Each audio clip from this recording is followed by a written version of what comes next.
You're listening to Punch, Media and Marketing Made Easy on 1220 AM KDOW, and this is your Punch Marketing Minute. Today we're talking about advertising versus public relations. What is the difference? Now, how many times have you looked at an ad in a magazine or on a billboard and been skeptical of a product's claims or reliability? You know, most consumers ignore ads or are wary of them, and time again, great products fail to sell simply because there was no excitement built up or market education, so their expensive ads end up being a total waste of money. Now, public relations, otherwise known as PR, is a more subtle, disciplined approach with the aim of influencing public opinion and behavior.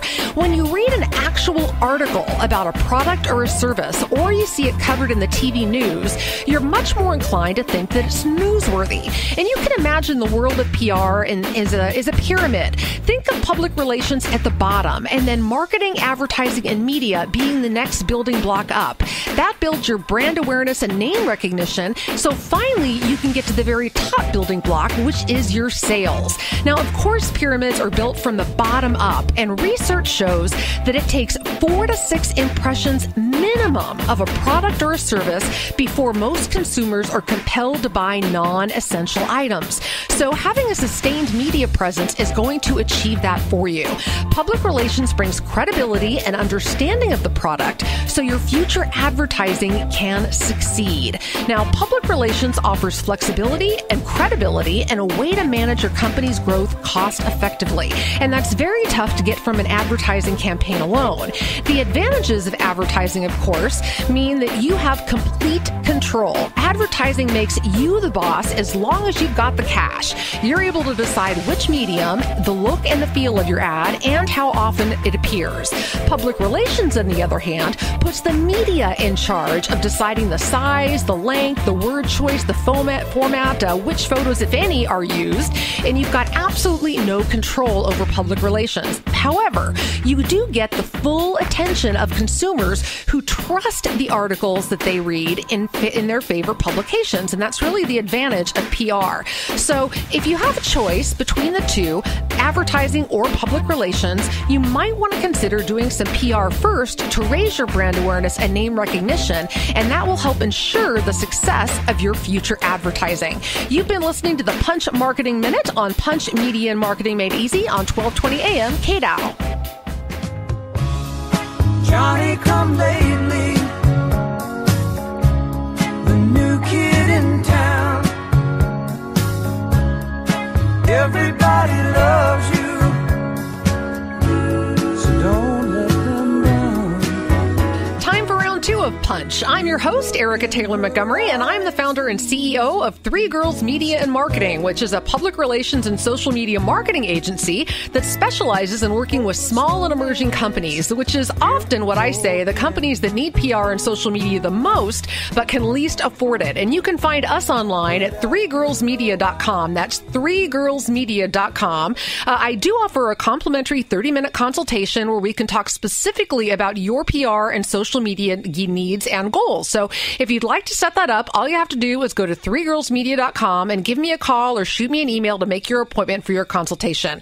So without further delay, we're going to dive into round 2 of Punch Media and Marketing Made Easy. And today we're going to be covering Advertising 101. What is the formula for a successful ad campaign, and what are the best advertising choices if you're on a limited budget? My guest for round 2 is Barry Cohen of AdLab Media Communications. And Barry is an award-winning ad man, and I'm so excited to have him on the show. Hi, Barry. Hey, Erica. Happy to be here. Thank you so much for being on the show. So let's dive right into it. What do you think is the very first thing a company should do when they're starting to market a product or a service?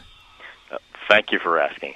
The first and most important thing really is market research.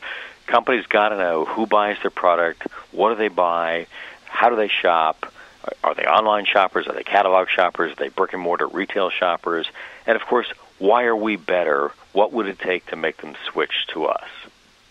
So how do you go about doing market research? Do you actually have to hire a market research company, or are there less expensive ways that a small business or entrepreneur can go to find out that information? There are, in its most elementary form, it can be as simple as collecting postcards with a prize drawing at the cash register in a retail store. On a little bit more elaborate level, it might be taking an online survey with some sort of a prize or incentive.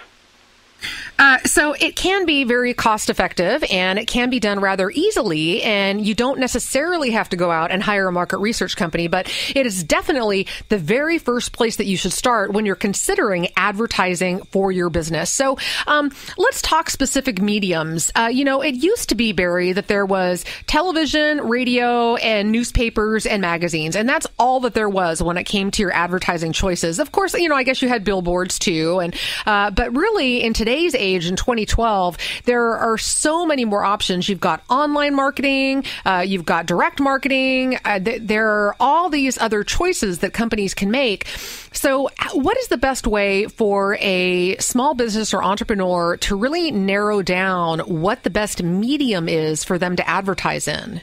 Well, Erica, the first thing they really need to do is ask themselves, what does the campaign have to accomplish? Why are they advertising? Are they advertising to fend off an attack of a competitor? Are they advertising to expand their geographic territory? Are they advertising to introduce a new product? Are they advertising to reach out to a different group, different demographic? And when they get the answers to those questions, it almost automatically tells them what media will be best to do that job. So what do you think of online media as a choice for advertising today? It's certainly less expensive than advertising on something like radio or television, and even print media today can be outrageously expensive. So how do you think online advertising stacks up compared to traditional media? Well, it's not always less expensive. That's the thing. The important thing to keep in mind is that the Internet is a delivery system. It doesn't replace traditional media. It does complement it. And let me start by just kind of defining what the media landscape looks like today. I like to say that video didn't kill the radio star, so to speak. And yes, that was the first song ever played on MTV. For those of us old enough to remember, it was Puddles. But seriously, the media landscape today looks like this.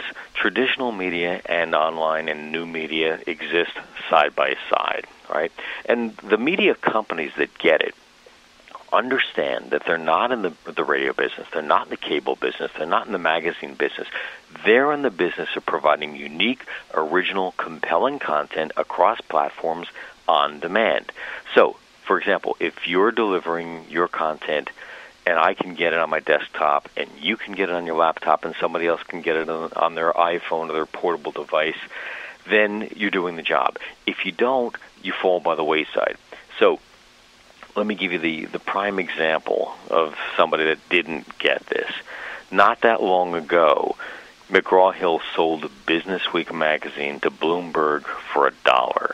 Why? Because the ad pages were declining. Well, they didn't see the value of their content, and they didn't realize that that's really the business that they're in. And they sold it for $1? Yes. Unbelievable.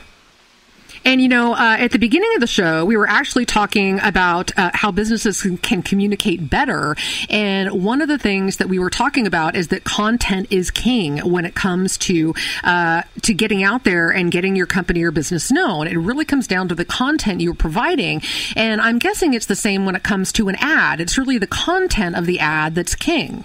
Absolutely it is. And the important thing is to be, emphasizing and selling the benefits. More than anything else, front and center. The headline is the ad for the ad, as somebody once said. So focus on the features and benefits, and don't worry about the hard sell. Because, I think a lot of people purchase things not because they're being hard sold to. It's more of an emotional connection that they feel that they have with a product or a service. Would you agree with that? Absolutely. I have hanging up in my office a line from my book, 10 Ways to Screw Up an Ad Campaign, and that one line, printed in big bold letters, is, emotion doesn't cost a nickel more. And it's true. And in truth, that's what's missing from a lot of locally produced advertising from smaller businesses. They fail to reach what the psychologists call the affective component. There's hardly a purchase you could name, even computer hardware, that doesn't have an emotional sell to it. That is so true. And I think that that's difficult for a lot of companies to think about when it comes to their advertising. You know, they're so focused on getting out all the details about their product or their service that they forget that people don't want to do business with a nameless, faceless company. They want to do business with people. They want some sort of emotional draw that's going to link them or compel them to buy or purchase that product or service. Sure. And, a perfect example of that is probably, what do you drive? All right. Think about it. I mean, you're in a market where people are in cars all the time in Northern California, all right, because there's not much mass transit. Right. Well, what car calls to you and speaks to you? That's an entirely emotional decision that you're responding to the look of the car, the feel of the car, the sound of the car, the smell of the car. It's everything. It's not just, how big of an engine does it have or that sort of thing. It's the complete package that people buy into. And so often with the advertising, when it comes to cars or any product for that matter, they really do try to go for that emotional gut feel of what's going to compel you to be drawn to this product or service. Absolutely, because those purchasing decisions are made emotionally. Absolutely. You are listening to Punch, Media and Marketing Made Easy on 1220 AM KDOW.